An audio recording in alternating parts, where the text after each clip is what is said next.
Assalamu alaikum, dear students. Today we will talk about the adhesion capsulitis submission. तो adhesion capsulitis जो है ये इसके हम एग्जामिनेशन में डिस्कस करेंगे, सिम्टम डिस्कस करेंगे। इसके अलावा इसकी जो पैथोमेकेनिज्म है वो डिस्कस करेंगे। इसकी थोड़ी सी एनाटॉमी भी डिस्कस करेंगे और फिर इसकी जो एमआरआई इमेजेस हैं या मेडिकल इमेजिंग वो भी थोड़ी सी डिटेल से हम डिस्कस करेंगे। साथ साथ फिर हम ये भी डिस्कस करेंगे कि adhesive capsulitis when it is in the acute stage, so what are its symptoms, what are the key impairments.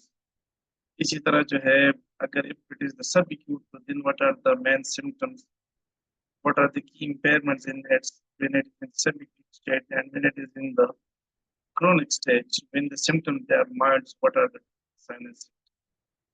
साथ साथ हम स्पेशल टेस्ट भी डिस्कस करेंगे, कौन कौन सी स्पेशल टेस्ट है which we can use during our the physical examination, the objective examination of the patient with the adhesion capsulitis. Adhesion capsulitis, sometimes in the literature, it is known as the frozen shoulder syndrome, but simply it is also known as the frozen shoulders. And the characteristic of this adhesion capsulitis at the frozen shoulder is that there is pain condition, specifically when the patient is trying to move in the background of the and when he is doing any overhead activities. तो जब abduction कर रहा हो या यहाँ पे flexion कर रहा हो यानी इग्वेशन कर रहा हो या वो एक्सटर्नल रोटेशन कर रहा हूँ तो इनिशियली ये जो है इनमें ये कि इसमें उसको पेन होगा बल्कि लिमिटेड तो ये जो movements specifically this abduction and that lateral rotation or we can say that the external rotation ये इसमें कार्डियली जो है ये लिमिटेड होते हैं और बाकी इंटरनल रोटेशन है या बाकी जो सारे मूवमेंट्स वो भी इसमें सम टाइम जो है लिमिटेड हो सकते हैं but in all the patients mostly the abduction and the external rotation of the shoulder they are limited. So this adhesive capsulitis is characterized by initially pain and later progressively restricted active and passive giant range of motion. And we have discussed that which movement is actually restricted. So most commonly that is the external rotation and the abduction. The spontaneous complete or nearly complete recovery over a period of time, and after some time this condition is that is in recovered spontaneous. So, in simple, what we discuss what is adhesion capsulitis. So that is simply the information of the capsule. आगे हम discuss करेंगे बहुत सारी literature जो है इस पर एक डिबेट जो है कंटिन्यूस एक डिबेट आ रही है और इसमें मुख्तलिफ अतर्ज़ के दरमियान कॉन्ट्रडिक्शन पाए जाते हैं कि बाज़ रिसर्चर्स के मुताबिक जो है ये एक इंफ्लेमेटरी प्रोसेस होती है कैप्सूल में इंफ्लेमेशन होती है and that's why this is capsulitis. बाज़ रिसर्चर्स मानते हैं कि इंफ्लेमेशन तो होती है लेकिन साथ साथ यहाँ पे फिब्रोसिस भी होती है या फिब्रोसिस चेंजेस भी उसमें होते हैं. कुछ अदर्स रिसर्चर्स वो रिसेंटली जो है उन्होंने जब इसकी हिस्टोपैथोलॉजिकली जो है इनकी स्टडी की यानी कि जब माइक्रोस्कोपिक टिश्यू जो है इनके माइक्रोस्कोपिक स्टडी उन्होंने की तो उन्होंने कहा कि यहाँ पे कोई जो chemical substances which may be present and they are the characteristic of the information is chemical substance में नहीं पाए गए and hence that is not information. तो ये जो नाम है adhesive capsulitis यहाँ तक की भी गलत हम यूज कर रहे हैं this is not capsulitis. तो फिर ये लेकिन ओवरऑल हम इस पूरे लेक्चर में हम कंसिडर करेंगे कि it is capsulitis adhesive capsulitis. अब ये इसमें जो है हर एक की अपनी अपनी जो है स्टडीज है सबने स्पेसिफिकेशन दी है बट वी विल कंसीडर जो है it is information of the capsule and this is actually a person with adhesive capsulitis और यूजुअली जो एमआर है हम डिटेल से भी डिस्कस करेंगे लेकिन यहाँ पे की मेन जो कैरेक्टरिस्टिक एमआर features होते हैं, we can say that patient with the एडुकेप्सुलेटिस में MR साइन क्या होगी, तो उसकी जो जॉइंट कैप्सूल है फिर ये थिकन हो जाती है, नट मुझे तो जॉइंट कैप्सूल लेगमेंट जो है उसकी भी जो है थिकनिंग होती है। तो ये है कि हम डिस्कस इसी तरह जो है इनकी जो राइट ट्रायंगल ऑफ द कोराकाइड है, ये भी जो है हो जाती है, गायब हो जाती है बिल्कुल। तो ये कुछ ऐसे साइंस होते हैं जो स्पेसिफिकली इस पेशेंट में प्रेजेंट हो जाता है। इस एडिशन पेशेंट में the MR जो है magnetic resonance imaging is considered as the gold standard for it. So this inflammatory condition causes fibrosis of the renal neurogiant capsule, and this inflammation is then accompanied by a gradually progressive stiffness and significant restriction of range of motion, typically external rotation and abduction. In clinical practice, it can be very challenging to get early stages of adhesive capsulitis from the other shoulder pathologies. What other names they can be used, and there can be uh, they are available in the literature for the that capsulitis. So this is the frozen shoulder syndrome, or simple frozen shoulder, the pen stiff shoulder, the periarthritis, and sometimes this periarthritis is termed as the shoulder periarthritis, and sometimes it can be also available in the literature with the name the glenohumeral periarthritis. The periarthritis or the shoulder periarthritis or the glenohumeral periarthritis, and the old shoulder, specifically in the Chinese population and Japanese population. The literature in these two countries, this one is also available, the 50-year-old shoulder, and this is because this adverse capsulated most commonly present in the elder population, in the geriatric population. So there are different terminologies and names can be used for the adverse capsulitis. Different codes have been used depending on the adverse capsulitis. It is present in the both shoulder, it is present in the right shoulder, or if it is present in the left shoulder. So the international classification of disease, ICD, there are specific codes for each disease. According to that international classification of disease, the adhesive capsulitis of the unspecified shoulder are present on the both sides. N75, this is actually 0.00, this is the code, and M75.01, it's the code for when the adhesive capsulitis on the right shoulder, and M75.02, it's the code for the adhesive capsulitis on the left shoulder. If you talk about the etiology or the pathomechanism of this condition, this adhesive capsulitis, so a number of factors that can be responsible for that. So it is a very multifactorial condition. There are genetic factors, there are environmental factors, and all of them they have a very crucial role in the pathomechanism in the etiology of this condition. So there is a long-held hypothesis in the literature, and that is the arthroscopic and pathologic observation reported and revealed that there is an inflammatory process in the specifically in the extended of the inferior cranial ligament complex. And this inflammation is then followed by the stiffness and adhesions, which eventually results in the fibrotic changes of the synovial membrane. And this synovial membrane stiffness is considered as to be associated with the inflammation of the capsule.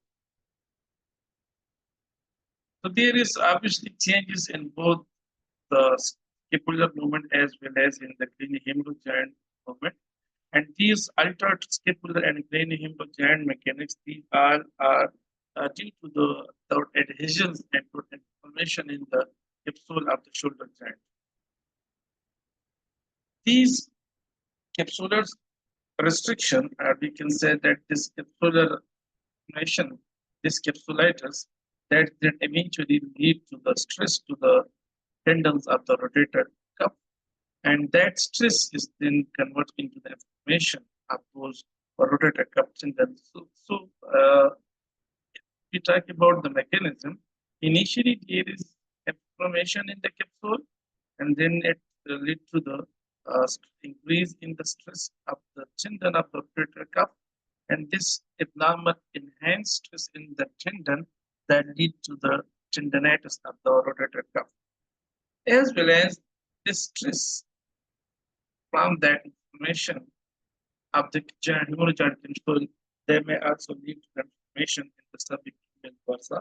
So that is the reason why in some patients they are very difficult to differentiate. Either they have the diverticulitis, they have the impingement syndrome, they have the rotator cuff tendon problem, tendonitis, or they have the subacute bursitis, because mostly the patient may be present with all these conditions at the same time. And these all conditions, they are interlinked with each other. Hydrocapsulitis, they can be divided into two broader groups, or we can say that two types, that is the primary and secondary. If the answer is idiopathic, the reason is unknown, then the hydrocapsulitis will be termed as primary hydrocapsulitis.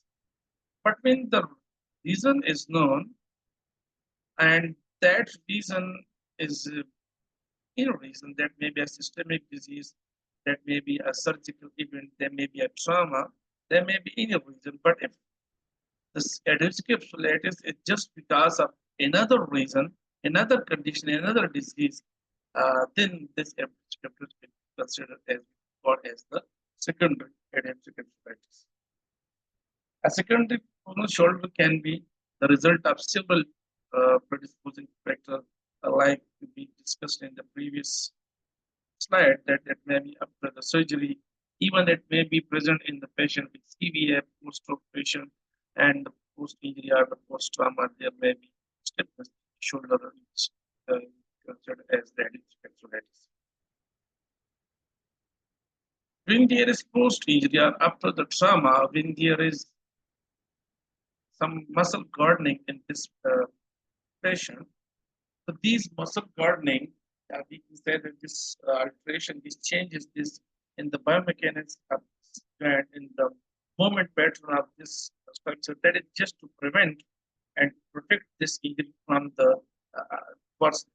So there is just the main purpose of this gardening, or we can say the altered movement pattern, is just to protect the pain structures. And this phenomena that in turn change the motor control of the shoulder, which will eventually reduce the range of motion, specifically the external rotation and the abduction of the shoulder. There are three categories of secondary shoulder include they are the systemic, extrinsic factor, and the intrinsic factor. Systemic, when there is a specific metabolic disease behind that adhesive capsulitis, is the most common of them is the diabetes mellitus, and there is a very strong correlation in the literature between the diabetes mellitus and the frozen shoulder, and different theories has been proposed that why there is so high prevalence of that frozen shoulder among the diabetic population.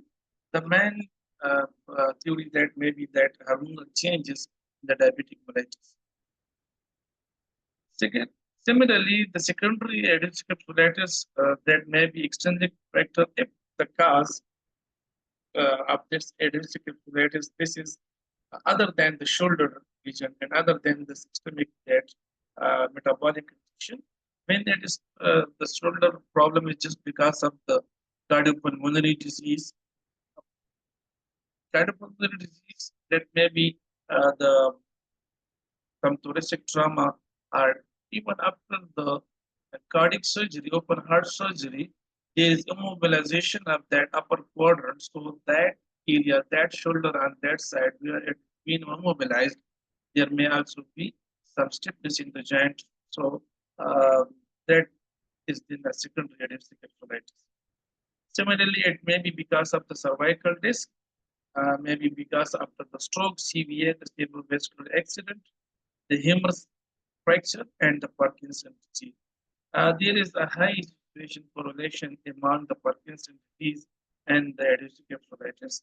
And studies have been conducted and they all have revealed that there is a strong correlation between the Parkinson's disease and the adhesive capsulitis. And there is increase in risk for the adhesive capsulitis among the Parkinson uh, patient with Parkinson's disease as compared to the control who have the Parkinson's disease. Similarly, then secondary frozen shoulder that may be the intrinsic factor. Intrinsic factor means the causes that is within the shoulder itself, like the rotator cuff pathologies, like the rotator cuff tendon weakness or the tendinitis of the rotator cuff. Similarly, tendinopathy of the bicep, which is the most common reason for that adhesive capsulitis, the calcific tendinopathy, specifically that calcification in supraspinatus tendon and the adhesive capsulitis, and maybe because of the acromioclavicular arthritis. So, if the reason behind the adhesive capsulitis is within the shoulder complex, that may be in the shoulder glenohumeral joint, that in the surrounding of the glenohumeral joint, and that may be in the AC joints. All these we can consider as the intrinsic second factor, which is um, intrinsic frozen shoulder, extrinsic secondary frozen shoulder, and systemic secondary frozen shoulder. So it means all these causes which we have discussed in systemic, extrinsic, and everything, they all can be termed as the causes for that adhesive capsulitis. अगर हम prevalence अब adhesive capsulitis पर बात कर ले तो ये depend करता है कि हमारे टारगेट पॉपुलेशन क्या है, क्योंकि एडहेसिव कैप्सुलाइटिस जो है ये बहुत सारे कंडीशंस ऐसे होते हैं जिनमें इनकी प्रेवलेंस बढ़ जाती है, जैसे मिसाल के तौर पर स्ट्रोक पेशेंट, मिसाल के तौर पर पार्किंसन डिजीज, या जो है ये डायबिटिक मेलाइटिस। तो इन तमाम कंडीशन में as compare to the normal population prevalence थोड़ी सी जो है कम होती है। ओवरऑल अगर हम नॉर्मल लोगों में विदाउट दिस सिस्टमिक और दिस कंडीशंस देखा जाए तो adhesive capsulitis is more prevalent in the women and almost 70% of the individual who are present with the frontal shoulder, they are female. And these individuals, they are mostly in the late adulthood. They are in the 35 to 65-year-old or more than that. And among them, there is 2 to 5% prevalence of this disease in the general population. As we discussed earlier, in China and Japan, this adhesive capsulitis is also known as the 50-year-old shoulder due to its higher and huge prevalence at this elder age among this population with the age more than years old. Diabetic population में ये आकर इनसे adhesive capsulitis बढ़ जाती हैं, recorded to 20% increase जो है ये अमूमन होती है as compared to normal general population without the diabetic mellitus. अगर एक इंडिविजुअल है और उसके एडहेसिव कैप्सुलाइटिस है तो उसकी करीबन 5 to 34% चांसेस है कि उसकी दूसरी शोल्डर में भी जो है adhesive capsulitis in most of the cases there is adhesive capsulitis in only one shoulder, but if this one shoulder, if it is in the right side, so that is also increase the risk for the adhesive capsulitis in the left side. A simultaneous bilateral involvement has been found to occur in approximately 15% of cases, which indicate that in most of the cases it is unilateral. Risk factors and red flags की बात की जाए तो जितने भी हमने अभी secondary causes की बात की, जैसे ये डायबिटिक मेलाइटिस है, सीवीए है, पार्किंसन डिजीज है, ह्यूमरस फ्रैक्चर है, कार्डियोपल्मोनरी काज है, ये जितनी भी these all are the risk factors. So diabetes mellitus with the prevalence of 20%, stroke, CVA जो है, this is the risk factor. It means if the person is with stroke, so the occurrence of the adhesive capsulitis chances will be increased. Thyroid disorder, specifically the hypothyroidism, there is a strong correlation of the hypothyroidism in the adhesive capsulitis in the literature. Shoulder injury, if any trauma to the shoulder, that may be direct trauma, that may be the dislocation, and that may be subluxation, that may be fall and outstretched hand. So all these may lead to the adhesion capsulitis that increase the risk of adhesion capsulitis. Uterine disease, this is basically a contracture disease, sometimes also known as the contracture, and this is the contraction of the palm in the hand, but there is a strong association of the contracture disease with the adhesion capsulitis. It's the patient, he or she have the diffusion disease, तो obviously adhesion capsulitis के chances बढ़ेंगे. So ये एक risk factor. इस तरह Parkinson disease जो है, जिन लोगों में जो ये पार्किंसन डिजीज जो है डायग्नोज हो जाती है, तो उनमें जो है ये एडहेसिव कैप्सुलाइटिस के रिस्क जो है ये भी जो है उसकी रिस्क इंक्रीज हो जाती है. एक तो उनमें मोमेंट कम हो जाते हैं because of that akinesia, which is actually one of the cardinal sign of that Parkinson disease. So he prolonged akinesia that will lead to stiffness in that hemorrhage capsule, which may lead to the inflammation of the shoulder capsule.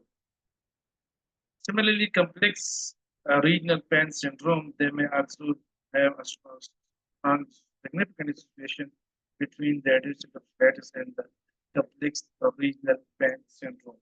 So all these, they have a strong association, and multiple studies have been conducted, and all of them, they revealed that there was a significant association between the adhesion capsulitis and all these factors.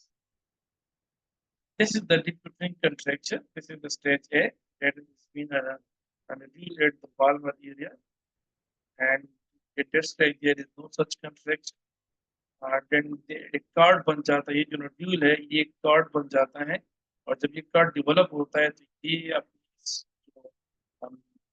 Ring finger को इसको जो है अपनी तरफ यानी palm की तरफ bend कर देता है, ये कंट्रैक्शन बना देता है, और फिर ये जो है ये कार्ड जो है थोड़ा सा और टाइट हो जाता है, और ये इस फिंगर को समटाइम्स पिंक जो है पाल्म की तरफ जो है ये बेंड कर देता है, और इस तरह की कंट्रैक्शन जो है मौजूद रहती है. एक स्टडी जिसमें से 8 पेशेंट जो थी ये शोल्डर दी गई थी, और जब उनमें 58 पेशेंट में जब देखा गया डिफ्यूजन डिजीज, 5% पॉपुलेशन में जो है ये डिफ्यूजन डिजीज जो है ये प्रेजेंट था, which highlight a very strong correlation between the two conditions. It means more than half of this, almost 30 लोगों में जो है ये 30 लोगों में ये disease था, which is almost more than the half of the total population, which indicates that there is a high strong correlation between the diffusion disease and the adhesive capsulitis. Similarly, a study was conducted, and according to them, the prevalence of the frozen shoulder and the patient with Parkinson's disease was very higher, and according to them, the prevalence in the Parkinson's disease, the prevalence was significantly higher than in the general population, ranging from 20 to 6%. Similarly, in the thyroid disorder, specifically the hypothyroidism and the presence of benign thyroid nodules, there are the risk factors significantly with the shoulder, rising the chance to 2.6 times of the developing of the shoulder as compared to the control population, as compared to the population without having no such thyroid disorders. Similarly, the prevalence of hypothyroidism diagnosis was significantly higher in the people with the patient with the shoulder, which was 27.2%, as compared to the control group in which there was shoulder was not present. So the hypothyroidism was present in just 10.7%. यहाँ से जो है हमें ये एक अंदाजा हो जाता है कि how much they are strongly correlated, यानी जिस ग्रुप में शोल्डर था उसमें उसके 27.2% पॉपुलेशन में हाइपोथायराइडिज्म था, जबकि जिस ग्रुप में शोल्डर नहीं था उसमें सिर्फ 10.7% पॉपुलेशन में सिर्फ हाइपोथायराइडिज्म की डायग्नोसिस नहीं होती. So it means there was a tendency of higher prevalence of bilateral full shoulder among patients with the elevated thyroid stimulating hormone. Another study revealed that a higher prevalence of the adhesive capsulitis in patients with hypothyroidism, suggesting that active control of hypothyroidism may reduce the occurrence of the shoulder. So, because of the strong tendency for each other, because of the strong correlation, if someone uh, received treatment for the hypothyroidism, उनके hypothyroidism जो है वो control हो जाती है, ठीक हो जाती है, तो ऑब्वियसली उनकी एडिस कैप्सुलाइटिस अक्रेंस की चांसेस जो है ये भी कम हो जाएगी. तो not all the thyroid disorder they have a strong so mostly जो है it is the hypothyroidism rather than the hyperthyroidism which has a strong connection is a strong connection with the shoulder or the head. Some other risk factor and red flags in the adhesive capsulitis patient, they are the avascular necrosis. Though they are very rare, but they may occur. Tuberculosis, shortness of breath, severe cough, any compromises up to the quality of the breath, metastatic disease, rheumatism, multiple joint involvement, and pure chills, severe, inexplicable. It means which is unable to explain that what is the cause of this pain. So usually a shoulder may have a pain which is unexplainable, and we can't, patient can't say during the physical examination, the therapist is unsure that what is the basic reason for this pain. So this also may increase the chances of for the frozen shoulder. History of cancer to the liver and family. This is again the red flag for the frozen shoulder. Any suspicion of a systemic pathology of the condition, specifically the disease having hormonal changes or alteration in the normal hormone. Having a surgery that immobilizes the shoulder of the patient, specifically that open heart surgery or the breast surgery. Hormonal changes such as the premenopause and the menopause. Premenopause जो है this is the 40 के बाद जो शुरू हो जाते हैं और ये तकरीबन 6-7 साल तक पे रहती है और यहाँ पे जो है ऐसे कंडीशन आ जाती है, इमोशनल चेंज आ जाती है, मूड स्विंग आ जाती है और मेनोपॉज जो है this is the complete absence of the dimension, जबकि प्री मेनोपॉज में जो है यहाँ पे डिस्टर्ब हो जाते हैं that frequency. Cervical disc disease of the neck, they may also have a situation with on the shoulder. As we discussed in the previous slide, that there is one of the extrinsic cause which may lead to the secondary frozen shoulder. Pathology अगर बात कर ले कि इसमें mechanism क्या है, क्या क्या होता है, सो मोस्टली जो है इस कंडीशन में एडिटिव कैप्सुलाइटिस में जॉइंट कैप्सूल और वो भी खासकर जो इंटीरियर सुपीरियर कैप्सूल है ये इन्वॉल्व होती है. इसी तरह जो एक्सिलरी रेसिस है which is the part of the anterior humeral ligament complex वो इन्वॉल्व होती है और इसके साथ साथ जो है पूरे ह्यूमरल लिगामेंट ये भी इन्वॉल्व होती है. और यही वजह होती है कि जब एमआर में एक पेशेंट में एडिटिव की एमआर की जाती है, ज्यादातर उनका जो पूरे ह्यूमरल लिगामेंट है इसकी थिकनेस बढ़ जाती है, साथ साथ जो जॉइंट कैप्सूल है इसकी थिकनेस भी जो है बढ़ जाती है और एक्सिलरी रेसिस ब्रेथ है ये भी इंक्रीज हो जाती है. So all these are actually they are involved in the that mechanism are in adhesive capsulitis. Patient जो एडिटिव कैप्सुलाइटिस के होते हैं उनमें एक्सिलरी फ्लूइड जो है वो अक्सर जो है डिमिनिश हो जाता है और जॉइंट जो है ये स्मॉल जॉइंट होता है शोल्डर जॉइंट. सिमिलरली उनका जो इंटीरियर कैप्सूल होता है ये बहुत टाइट होता है और साइनोवाइटिस जो है ये present. Contraction of the rotator cuff interval has also been seen in adhesive capsulitis patient and greatly contribute to the decreased range of motion seen in this population. और रोटेटर कफ के involvement जो mechanism है हमने previously slide में detail से discuss किया किस तरह से है ये एडहेशंस और इन्फ्लेमेशन इन द कैप्सूल जो है that eventually lead to the tendinitis of the rotator cuff. Similarly, there is a continued disagreement about whether the underlying pathology is an inflammatory condition, the fibrosing condition, or both of them, or if it is the oligoneurodystrophic process. Oligoneurodystrophic process is another name for the complex renal gland syndrome. तो तमाम के तमाम जो है still they all have the rationale, they all have the justification. लेकिन strong जो इसमें rationale आती है, स्ट्रांग जिसकी ज्यादातर एविडेंस आती है in the literature, it is considered that is there is a inflammatory process, it's an inflammatory condition, and adhesion capsulitis is an accurate term for this condition.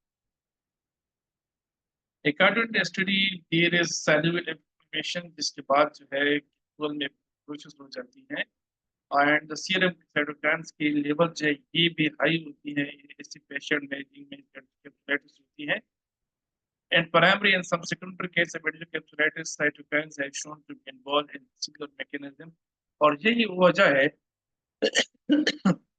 यही वो रीजन है कि क्यों जो है इनको कैप्सुलाइटिस जो है कहना है और क्यों जो है ये एक inflammatory process है. क्या cytokines जो है they are being present here in the involved.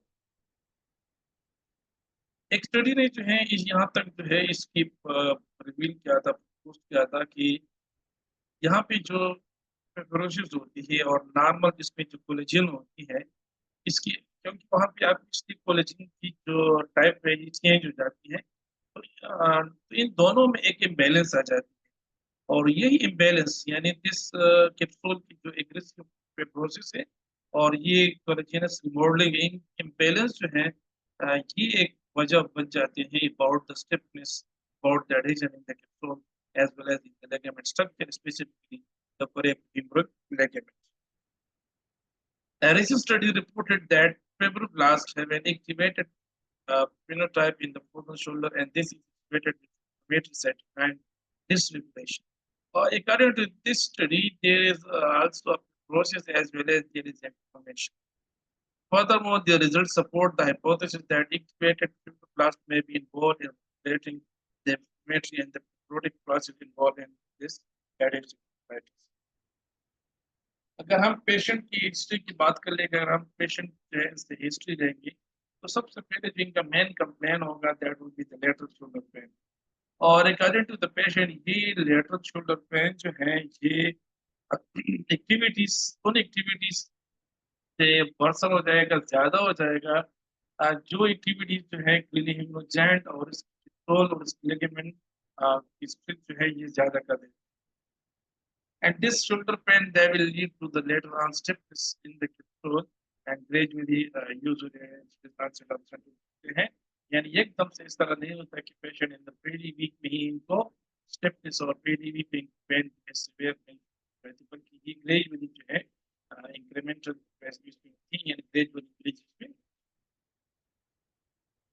Sleep की बात की जाए तो बहुत ज्यादा डिस्टर्ब होती है और यही वजह होती है कि एक therapist is rehabilitating a person with frozen shoulder तो उसकी स्लीप क्वालिटी के बारे में जो है पूछना चाहिए क्योंकि स्लीप क्वालिटी क्या है, स्लीप क्वांटिटी क्या है, स्लीप डिस्टर्ब है, how much disturb it is. मुख्तलिफ जो है यहाँ पे क्वेश्चनर अवेलेबल है जो थेरापिस्ट अपने पेशेंट्स से पूछ सकते हैं about their quality and quantity of sleep. Among them, the most common they are Pittsburgh Sleep Quality Index. They can also use the medical outcome study sleep scale. तो ये जो है काफी हद तक जो है ये स्लीप जो है डिस्टर्ब और इवन मरीज यही कहता है पेशेंट कि whenever he sleep on the involved shoulder to उनकी नींद से जो जाग जाता है और फिर वो जो है उस साइड पर जो है सपोज राइट साइड में एडेप्टिव सोराइटिस है तो रात को इस साइड पर जो है ये सो नहीं सकता और अगर सो जाता है या वो जो है करवट बदल तो ये राइट साइड पे आ जाता है तो उस नींद से बेदार हो जाता है. तो उनकी जो स्लीप होती है ये काफी जो है disturb and patient with the adhesive capsulitis. As the patient progresses, that can get worse and worse. There is good evidence that the lack of sleep, pain, and depression from a tightly interconnected triangle affecting each other. और ये वजह जिसे हमने कहा कि जैसे वो right side पे उनका पेन है, उनका एड्यूसिव कैप्सुलाइटिस है, और पेन जो है that is the most common symptom. जैसे ही वो राइट शोल्डर पे आ जाता है तो उस पेन की वजह से जो है उनकी नींद जो है ये डिस्टर्ब हो जाती है, और जब ये प्रोलॉन्ग हो जाती है, ये किस्सा जो है कि जो रात को बार बार जाग जाता है बिकॉज ऑफ द पेन, तो इसकी फिर बाद में उसको डिप्रेशन भी हो जाती है। So that's why according to that literature there is strong association between these three factors, that triangle is interconnected: the lack of sleep, or we can say that it disturbs sleep, the severe pain, and the depressive symptoms. And that is the reason जब patient आ जाता है with addiction तो therapist चाहिए कि उनकी depression scale जो उसके depression और एंजाइटी के बारे में पूछिए, उनसे पूछिए कि कोई जो है ये एंटी डिप्रेशन तो नहीं रहता, बिकॉज चूंकि यहाँ पे एक कनेक्शन बना होता है, डिप्रेशन जो है that is may be secure to the pain and the lack of sleep. तो स्लीप के साथ साथ जो उनके डिप्रेशन के बारे में, एंजाइटी के बारे में उनसे पूछना चाहिए। तो साथ साथ सोशल हिस्ट्री भी डिटेल से होनी होनी चाहिए उनसे कि इसकी फ्रूट पे ऐसा भी हो सकता है कि उनके डिप्रेशन जो है ये दैट में भी some other socio economic factor हो सकते हैं बिहाइंड दैट डिप्रेशन। तो जरूरी नहीं है कि हर बार जो है हर एक पेशेंट विद एडिस में डिप्रेशन होगा। तो डिप्रेशन को न सिर्फ ये कि असिस्ट करना चाहिए, बल्कि इसका सोशो इकोनॉमिक हिस्ट्री भी डिटेल से लेनी चाहिए कि is there any other factor which may lead to the depression in that patient।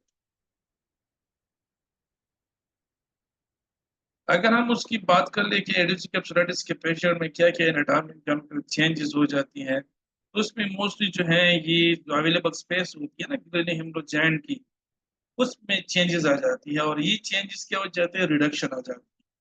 और ये रिड्यूस जो रिडक्शन होती है ये तकरीबन 335 क्यूबिक सेंटीमीटर से 5 to 6 क्यूबिक सेंटीमीटर पर आ जाती है। नॉर्मली आप लोग देखिए it is almost 3 to 35 cubic centimetre जो नॉर्मल इसकी वॉल्यूम होती है, जबकि ये during the additive at reduced to 5 to 6 cubic centimetre. That is a huge difference, huge anatomical change। इस तरह कैप्सूल में भी चेंजेस आ जाते हैं, and these capsule changes they are exact same changes to those which take place due to the in the hand due to the depression contraction, and that is one of the reasons these condition they have why they have a strong correlation with each other। Similarly यहाँ पे rotator interval और यहाँ पे ligament की thickening हो जाती है which may eventually lead to the results in the fibrosis। और ये it's basically top of that rotator cuff, and these contraction and fibrosis जो है ये बाद में फिर ligaments में भी प्रोसेस होती है, लिगामेंट में भी हो जाती है। और लिगामेंट जो इसमें ज्यादा इन्वॉल्व होती है, this is the coracohumeral ligament which is a characteristic ligament whose thickness they are being seen as the MR image। इस तरह हम पहले भी स्लाइड में डिस्कस किया था कि एक्सियल रिसिस या वी कैन से एक्सियल जो है which is one of the three parts of the anterior ligament complex। The other two are the interior band and the posterior band। So auxiliary pouch जो है इसमें भी changes आ जाते हैं, उसकी भी जो है width जो है इंक्रीज हो जाती है।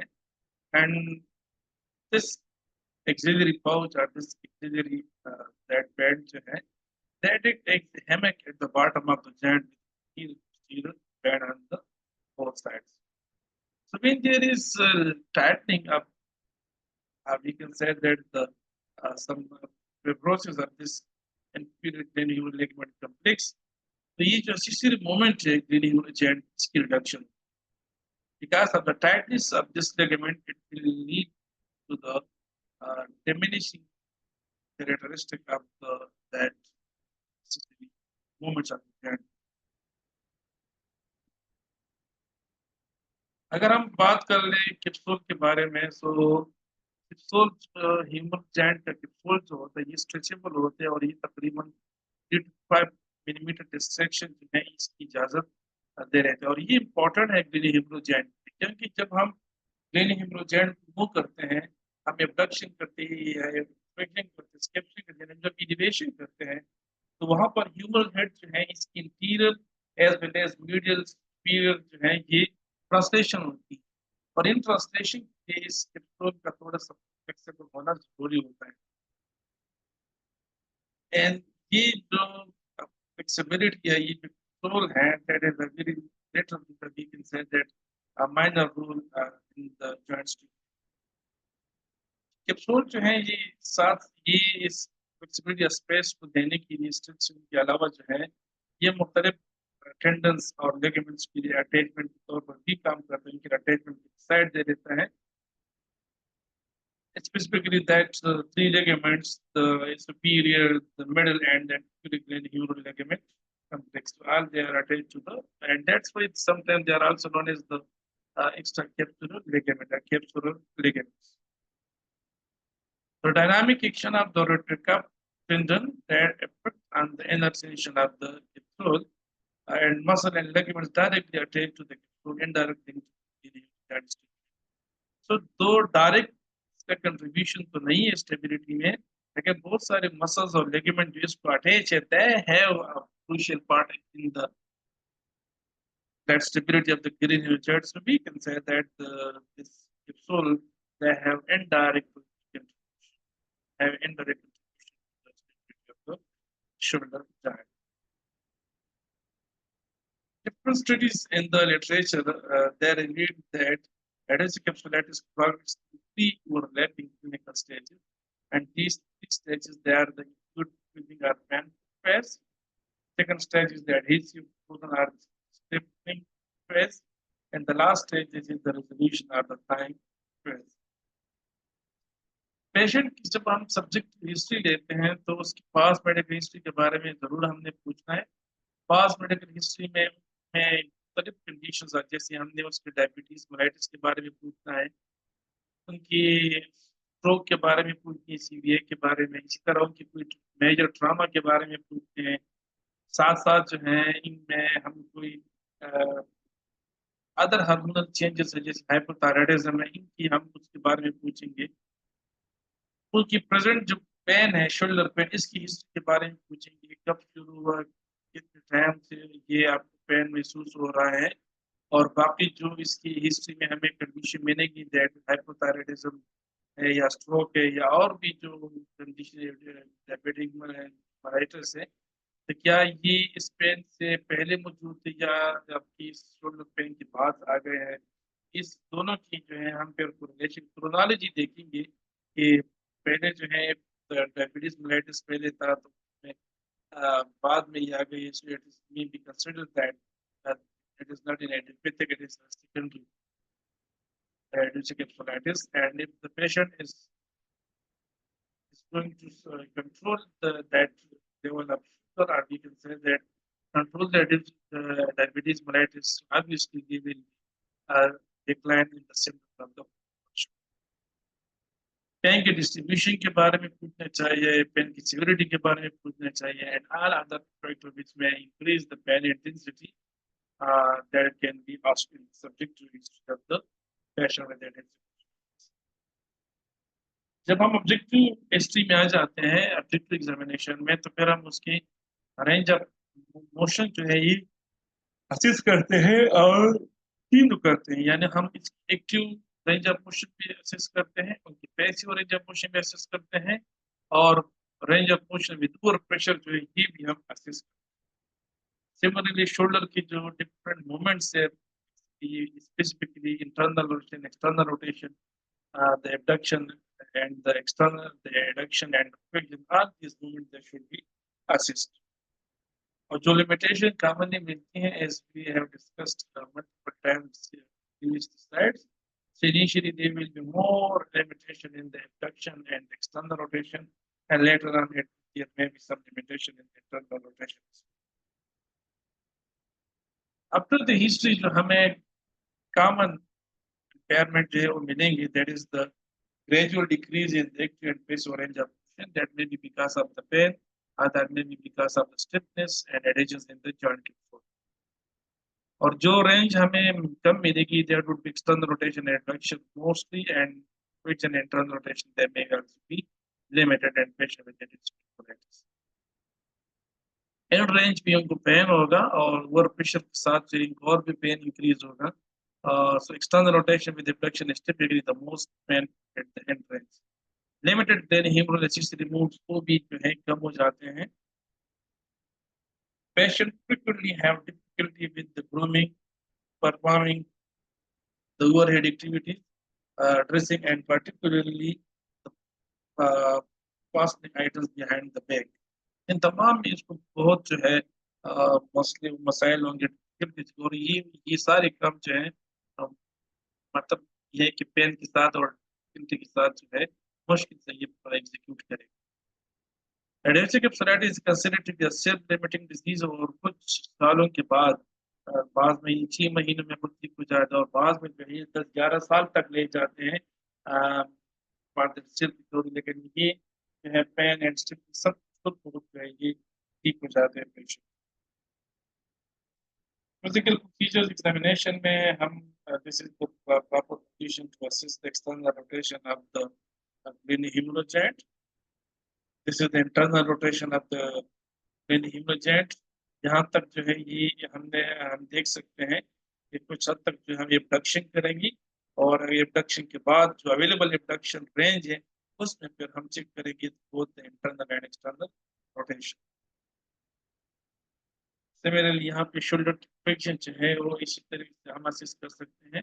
यहाँ से हम देख सकते हैं कि one hand that will be used to move the shoulder into the sagittal plane forward bending, while at other hand they will try to stabilize the wrist. So this is the abduction of the humeral joint. ऐसे patient में जिनमें ये adhesive capsulitis है उसमें posture observation बहुत जरूरी है. Specifically जो है कि दोनों शोल्डर की जो एसिमेट्री है शोल्डर की एलिवेशन चेक करनी है और स्किपुलर स्टेटस जो है स्किपुलर की स्टेटस क्या है, स्किपुलर विंग है या नहीं है. इसी तरह जो है स्किपुलर इंस्टेबिलिटी या डिस्कैनेसिया है कि नहीं है.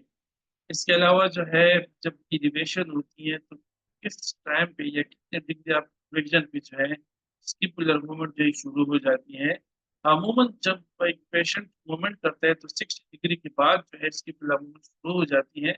लेकिन इस तरह के पेशेंट में एडहेसिव कैप्सुलाइटिस में 60 डिग्री ऑफ फ्लेक्शन या एलिवेशन से पहले पहले जो है ये स्किपुलर मूवमेंट जो है which is specifically upward rotation and anterior tilting जो है ये शुरू हो जाएगी. अगर लॉन्ग थोरेसिक नर्व को इंजरी हो जाती है जिसकी वजह से मीडियल विंगिंग और ये मीडियल विंगिंग जो है because weakness in the serratus anterior होती है क्योंकि serratus anterior is being supplied by the long thoracic nerve. तो अगर लॉन्ग थोरेसिक नर्व इंजर्ड होगा तो ऑब्वियसली यहाँ पे nerve supply to the serratus anterior ये कंप्रोमाइज होगी जिसकी वजह से ये मसल वीक हो जाएगा और विच में lead to the medial winging of the skin. और अगर हम पेशेंट से कहें कि आप वाल पुश करें पुशअप करें वो जैसे पुश करेगा तो यहाँ पे अगर इनका medial side of the middle border of अगर वो विंग हो जाता है तो this test is as positive. इसी तरह हम पूरी अपर क्वाड्रेंट की स्क्रीनिंग करेंगे. अपर क्वाड्रेंट से मुराद ये है कि हमारी पूरी बॉडी को जो है we can divide in 4 quadrant. ये जो हमारा अम्बिलिकल लेवल है या जो 12 रिब है इस 12 रिब को जितना भी पोर्शन है this is known as upper quadrant and उससे नीचे जितना भी portion including the that abdomen area as well that is known as the lower quadrant. Where upper quadrant that is divided into left and right upper quadrant and the lower quadrant is divided into the that lower right quadrant or the lower left quadrant. तो यहाँ पे जब हम इसकी examination करते हैं examination में तो हमने तमाम जॉइंट्स को जो इस अपर क्वाड्रेंट में आते हैं जिसमें से इनकी एल्बो जॉइंट आ जाती है जिसमें शोल्डर जॉइंट आ जाती है जिसमें सर्वाइकल स्पाइन आ जाती है. इन तमाम की हमने जो है कंप्रहेंसिव एग्जामिनेशन करनी है. हमने इनकी न्यूरोलॉजिकल स्क्रीनिंग करनी चाहिए, डर्मेटोम चेक करनी चाहिए, माइटोम और रिफ्लेक्स चेक करने हमने चेक करनी चाहिए.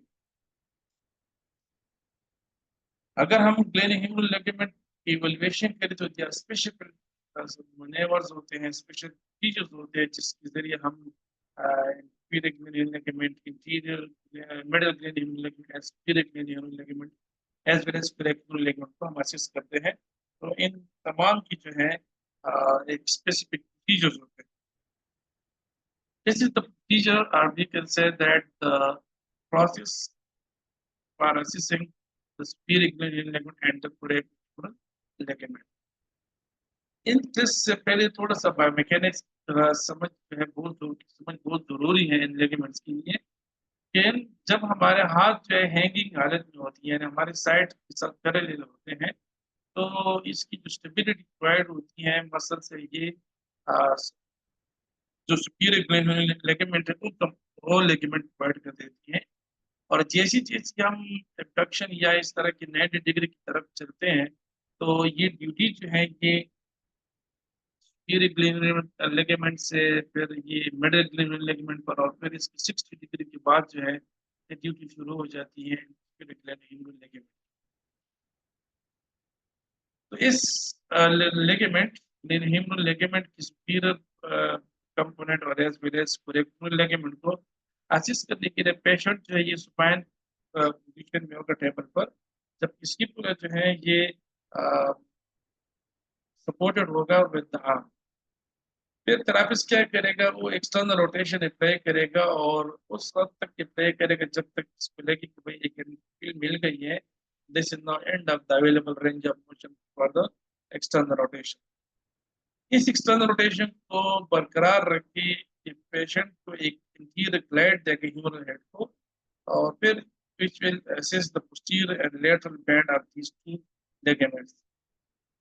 If then you further extend the shoulder by 10 degrees, this will assess the interior and the medial band of the peripheral ligament. इससे हम ये भी जो है assess कर सकते हैं। Now, if there is tightening of the specific structures, these superior ligament or the peripheral humeral ligament, we can observe a change in the joint play of the shoulder, the change in the orthokinematics of the shoulder with the increased anterior superior translation and क्योंकि यही वो ligament है जो इस humeral head या shoulder joint को support करते हैं ड्यूरिंग दैट एलिवेशन। इनकी जो है ये जॉइंट प्ले जो होती है इसको रिस्ट्रिक्ट करते हैं, तो रिस्ट्रिक्ट मीन थोड़ा सा नॉर्मल वैल्यू है, नॉर्मल रेंज पे रखते हैं। लेकिन जब ये लिगामेंट जो है इसमें लूजनिंग उनकी ज्यादा हो जाती है तो ये फिर क्या कहते हैं, increase interior and superior translation during the which may then reduce that already small subabdominal space. Moreover, there may be decreased anterior translation, decreased anterior translation at 0 degrees, and decreased posterior translation and flexion in patient with diabetes. अगर हम middle ligament की अगर हम assessment करते हैं तो patient will be in the spine and the scapula will be stabilized by the arm. Then, as a therapist, you can take the green joint in the 2 degree extension, apply the external rotation to the entrance. That point, move the shoulder up 5 degree of abduction, and this is very important because 5 degree of abduction भी जो है ये mid axillary ligament जो है ये इसकी stability जो है ये इसको जो रिपोर्ट स्टेबिलिटी है और जो रिस्ट्रिक्ट करते हैं इसको इसी में सपोर्ट करते हैं यही एक ligament. And then apply an anterior mid glide in the plane of the skin. So अगर हम इंटीरियर मिड ग्लाइड दे रहे थे इसका मतलब ये है कि हम जो है इसकी एक पोस्टीरियर इंटीरियर प्रेशर जो है ये दे रहे हैं इस जॉइंट को और in scapular plane. So degree of translation जो है इसको एलिवेट करना होगा और फिर इस दूसरी तरफ से आपने कंपेयर करना है। अगर हम इंटीरियर लिगामेंट की असेसमेंट करेंगे तो यहाँ से ये बात जो है थोड़ा सा आपके ध्यान में होनी चाहिए कि जब हमारे शोल्डर जो है ये 90 डिग्री abduction पे पहुंच जाती है तो this is the only ligament, this interior humeral ligament complex which provides stability to that shoulder joint. The anterior band patient lying supine on the treatment table like the other ligaments, same position as previous 5 degree of abduction as it was for the middle ligament. Move the shoulder from the 45-degree position with extension towards the 90-degree of abduction and external rotation. Then apply an interior middle glide to so the, apply the pressure to the head of the humerus. Evaluate the quality and quantity of the humeral head in translation. It's similar to the apprehension test. Exactly ये same procedure की तरह की apprehension test जो है ये की जाती है. And be cautious if there is some duplication or duplication. You have to be very careful. Posterior band को असिस्ट करने के लिए पेशेंट इसी तरह सुपाइन होगा. लेकिन यहाँ पे जिस तरह हमने पहले कहा था कि यहाँ पे एक्सटर्नल रोटेशन ऐड होगी टुवर्ड्स द 90 डिग्री एबडक्शन के साथ, तो यहाँ पर जो है एबडक्शन के साथ जो है बैंड को चेक करने के लिए इंटरनल रोटेशन ये थोड़ा सा क्लियर होनी चाहिए कि if we check want to check the interior band of the anterior ligament, so then there should be external rotation in the abduction in the 90 degree. And if you want to check the posterior band, then there should be internal rotation or the middle rotation in the 90 degree of abduction. Similarly, this band moves up across the middle of the back of the joint. पीछे की तरफ ऊपर इस तरह चला जाता है और क्यों? Because it will provide the posterior stability to the shoulder joint. Their shoulder is in 90 degree of abduction and 10 degree of extension, and यहाँ पे हम internal rotation provide करेंगे और फिर थोड़ा सा interior lateral glide जो है ये इसको देंगे to assist the movement at the humeral joint. Apply pressure, evaluate the quality and quantity of the accessory movement. अगर पेशेंट जो है ये posterior capsule का असेसमेंट में जो है ये इंटरनल रोटेशन जब हम करते हैं और posterior capsule entirely है यानी लिगामेंट तो टाइट होगा इसका, लेकिन अगर हम ये असेस करना चाहते हैं कि it is the posterior band of the anterior humeral ligament or it is the band is in the posterior capsule, तो posterior capsule का असेस करने के लिए सेम वही पोजीशन अगर पेशेंट सुपाइन में होगा 90 degree flexion with internal rotation, but उसके बाद हम उसको थोड़ी सी horizontal adduction करेंगे और ये वो है जिसकी वजह से स्ट्रेस बढ़ेगा. उसके बाद एक स्ट्रेस हमने देनी है in the lateral direction and you are going to cross the plane of the scapula and you are looking for that translation.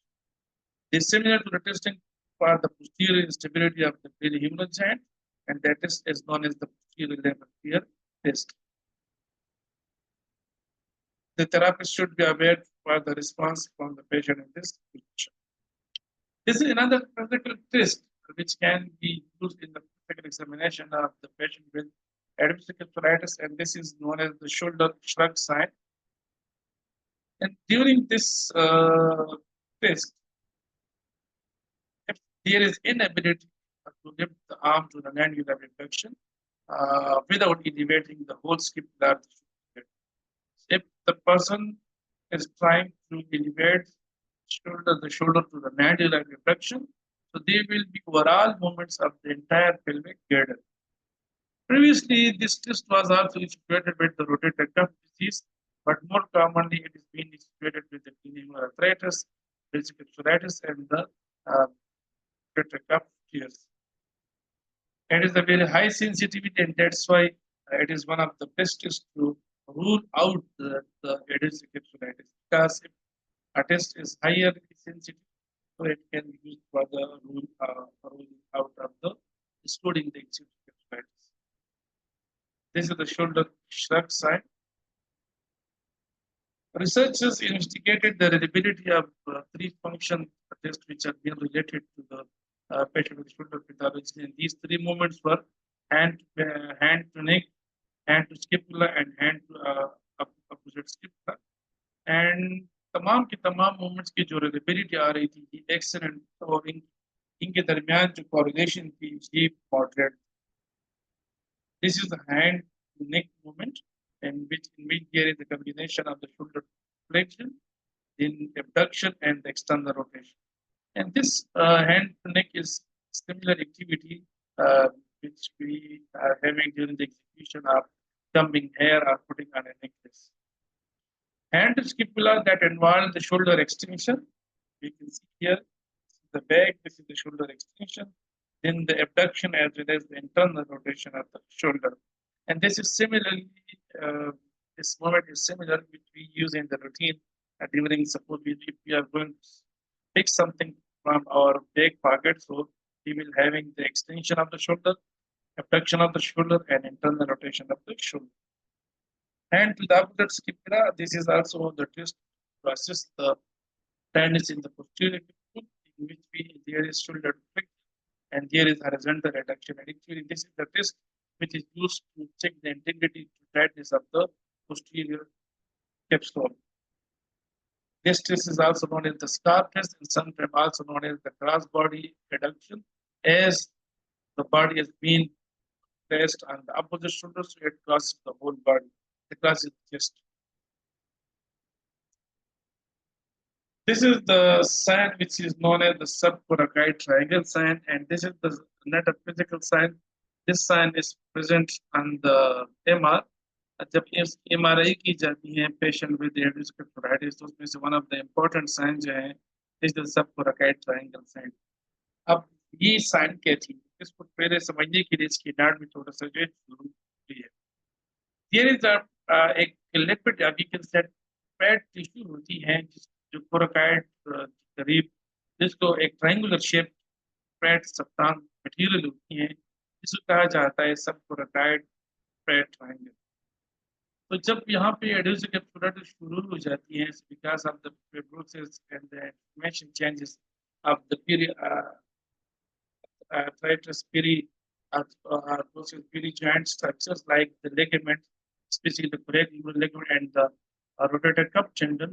तो उसकी वजह से जो ये सब कोराकोइड फैट ट्रायंगल होता है ये डिमिनिश हो जाता है. ये क्या वजह वी कैन से दैट कि इसकी ओब्लिटरेशन से मुराद ये है बिल्कुल खत्म हो जाना. तो इसकी इस तरह खत्म हो जाता है इसकी साइंस बाकी नहीं रही. तो लेटर स्टेज में जब क्रोनिक पेशेंट चला जाता है तो कंप्लीट ओब्लिटरेशन होती है and somehow in the initial stage there may be partial obliteration of this subcoracoid fat triangle. तो ये एक मास होती है फैट की लिपिड की कोराकोइड के करीब और वो जो है बिल्कुल एडिसिव इसमें गायब हो जाती है.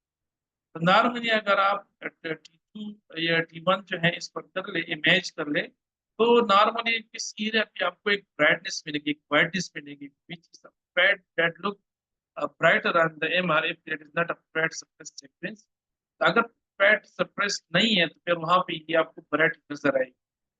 लेकिन एक person with adhesive capsulitis when there is obliteration of this subcoracoid fat triangle so area जो है ये रेदर देन कि आपको ब्राइटर लगेगी बिल्कुल जो है ब्लैक लगेगा. And this sign is actually known as the subcoracoid triangle sign. इस अगर हम इस फैट ट्रायंगल की बात कर ले एनाटॉमी की बात करें तो इसकी जो रिलेशनशिप ये है कि सुपीरियर जो इसकी प्रेजेंट होती है ये कोरेक्टिव लिगामेंट प्रेजेंट होती है. इसकी जो इंटीरियर सुपीरियर रिलेशनशिप है दिस कोराकोइड प्रोसेस एंड कोरेकोब्रेकियरिस, जबकि पोस्टीरियर इंफीरियर इसकी प्रेजेंट होती है दिस इज द क्रैनियोइड कैप्सूल. और इन सब के दरमियान जो है ये फैट ट्रायंगल मौजूद है. तो जब इसकी ओब्लिटरेशन हो जाती है this sign is known as subcoracoid triangle sign. It is considered as a specific but not sensitive sign for arthritis of the shoulder. Specific से मुराद ये है कि अगर brightness आपको मिल जाती है तो you can clearly say that there is no such arthritis. But अगर आपको ये brightness नहीं मिल जाएगी, आपको ये hypo intensity मिल जाएगी, यानी ये जो आप वहाँ पे हाइपर इंटेंस की बजाय हाइपो इंटेंस मिल जाती है तो इसका हर किसी ये मतलब नहीं है कि ये जो है एडिनोसिस की है, क्योंकि बाकी कंडीशंस भी हो सकती हैं जिसमें there may be obliteration of the fat triangle of the coracoid. एक स्टडी की गई इसी पर कि ये जो सबकोराकोइड ट्रायंगल साइन को देखने के लिए in patient with adhesive capsulitis. So in a study, partial or complete obliteration of the subcoracoid fat triangle was significantly more frequent in patients with the adhesive capsulitis as compared to the control subject. So that is 73 versus 13. तो अगर हम इसमें partial की बात कर ले तो जिन लोगों में एडिस कैप्सुलाइटिस था तो 73%, 73% of the Aedes capsulitis population में पार्शियल ओब्लिटरेशन मौजूद, जबकि 13% जो है ये उस बंदों में एब्सेंट थी जिनमें फ्रोजन शोल्डर नहीं था। इसका मतलब ये है कि ये ओब्लिटरेशन जो है ये बहुत ह्यूज डिफरेंस है। इससे पता चल जाता है कि this is one of the cardinal sign of the adhesive on the MR. लेकिन फिर भी जो है ये this there is obliteration of the adhesive, it doesn't mean that it always it will be the frozen shoulder. जैसे यहाँ पे हम देख सकते हैं ये 13% जो है ये उन लोगों में ओब्लिटरेट था, उन लोगों में ये नहीं था प्रेजेंट जिसमें कंट्रोल, जिसमें फ्रोजन शोल्डर नहीं था। जबकि कंप्लीट ओब्लिटरेशन की बात की जाए तो जिन पार्टिसिपेंट जिनको ये एडिस्टिक कैप्सुलाइटिस था, तो उनकी एमआरआई में से ये पता चल गया कि 26% में there was complete obliteration of this subcoracoid flat triangle. जबकि ऑन द अदर हैंड जो कंट्रोल पेशेंट थे जिनमें एडिस्टिक कैप्सुलाइटिस नहीं था, तो जस्ट 1.6% में जो है there was complete obliteration of the subcoracoid flat. तो यहाँ पे हम देख सकते हैं this is the comparison of the normal and normal shoulder. This is the image, the T1 weighted image of the sub the shoulder। यहाँ पे एक ट्रायंगल सी हमें नजर आ रही है, this wide triangle. Is it this is this this actually known as the subcoracoid flat triangle. ये normal है, when the shoulder is normal तो यहाँ पे इस तरह की ब्राइड नजर आएगी। लेकिन ये उसी दूसरे पेशेंट है जो एक 55 साल एक ओल्ड पेशेंट था जिनको एडिनोसिस था। यहाँ पे आपको ये ब्राइटनेस नजर नहीं आएगी और दोनों में ये T1 weighted image।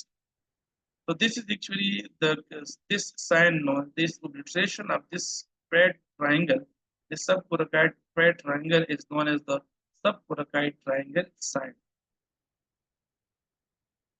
अल्ट्रासाउंड की बात की जाए तो correct humeral ligament, inferior capsule and axillary recess they all are thickened and that's why they should be checked in the ultrasound examination of the patient with the adhesive capsulitis। Ultrasound जो है इसकी जो benefits obviously you already know that it is inexpensive as well as it is a non-invasive technique, but the disadvantage it is a subject to examination and expert experience जो है ये बहुत जरूरी होता है to interpret the findings of the ultrasound। इसकी sensitivity specificity दोनों बहुत high है and that's why it can be used, but again it's required the experience for the reading and interpreting the findings of the ultrasound।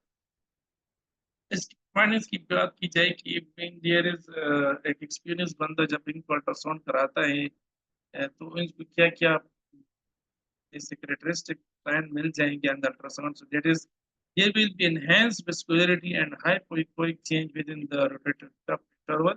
Similarly, there will be thickness of the brachial ligament and the inferior capsule, specifically the axillary pouch of the inferior ligament complex।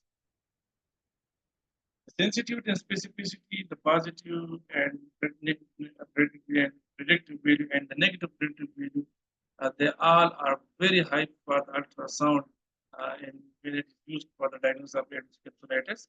Their sensitivity was 100%, the specificity was 87%, the positive predictive value was 88.2, and the negative predictive value was 100%। Sensitivity specificity के बारे में तो आप जानते हैं, positive and negative प्रेडिक्टिविटी की क्या मुराद है।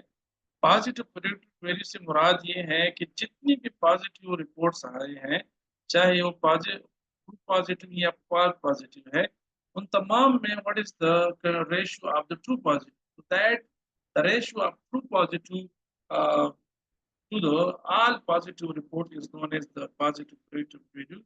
And if we divide the true negative divided by the true negative plus the false negative, so the answer the ratio would be called as the negative predictive value।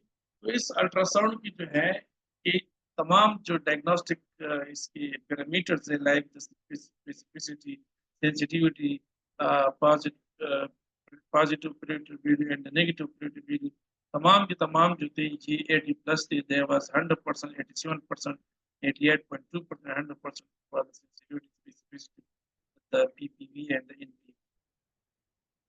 MRI will be discussed in the next session. Thank you so much.